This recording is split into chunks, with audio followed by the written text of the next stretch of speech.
That was Helen Thomas, and I'm joined now by Jennifer Williams, Political and Social Affairs Editor at the Manchester Evening News, one of the papers which launched that campaign today. She's in Salford. And joining me here is John Dickey, Director of Strategy and Policy at London First, which represents businesses in the capital. A warm welcome to you both. Jennifer, if I just start with you, what are your readers telling you about how awful things have been for them as commuters in the last 10 days or so? I think the chaos on the railways itself has translated into chaos in people's lives, to be honest. They're not able to get to work, they're not able to get to hospital appointments, they're having to pay for taxis that they can't get full reimbursement for.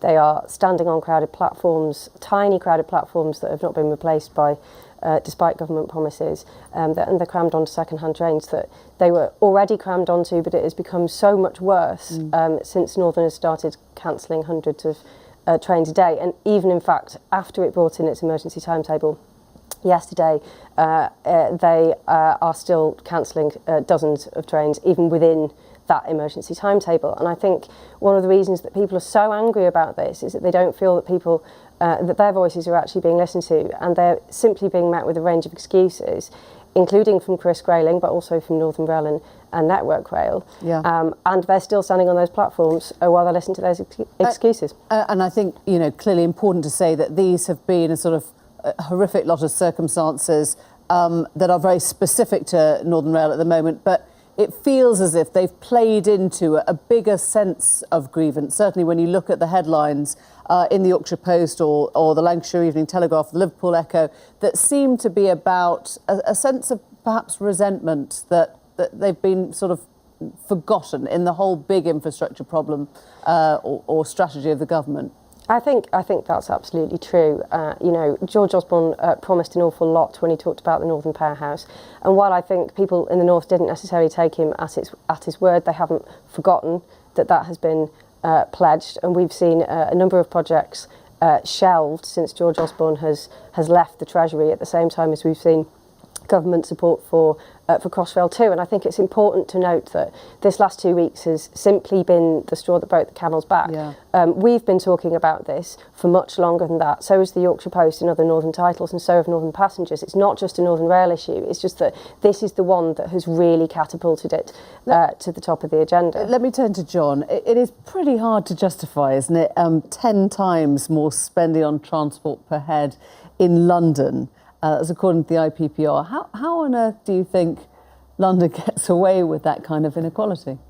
Well, I think there are different ways you can calculate these numbers. I'm not going to start quibbling now, but for example, the £2,000 or so I spend every year on my tube pass counts as public expenditure rather than private expenditure, and it doesn't feel like that to me or to lots of other Londoners. But the truth is... But it works, and you get around, and it exists as infrastructure. The truth is that we've spent more money in the last 10 or 15 years in London than we have in other parts of the country in transport, but we've had decades of systemic underinvestment across the country. And the truth of the matter is there are 500,000 people coming into London each day by rail, 150,000 of whom in peak are standing. So it's not as if the transport system in London is perfect. It is better than in other parts of the country, but we need to bring everybody together forward. This should not, I think, be about one region sort of getting into a fight with another.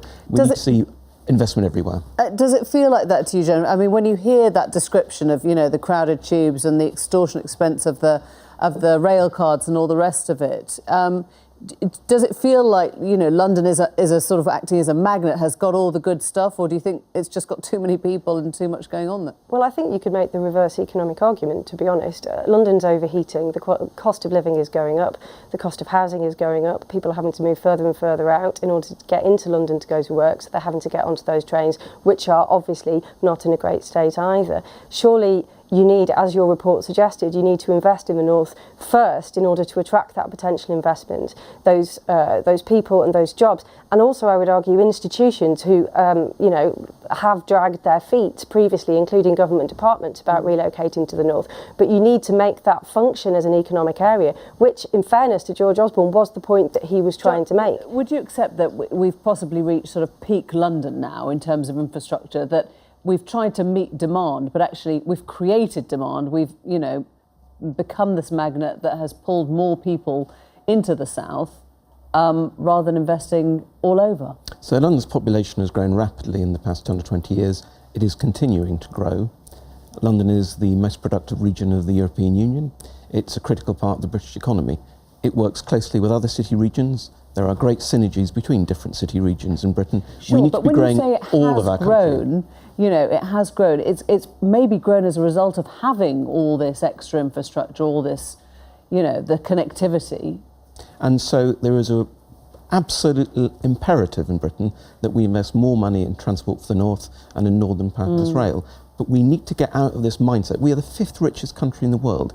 We don't have to do one rail scheme at a time in a big queue. We need to invest on scale that other countries have done if we're all going to prosper, especially in a Brexit world. John Dickey and Jennifer Williams, thank you. Thank you both.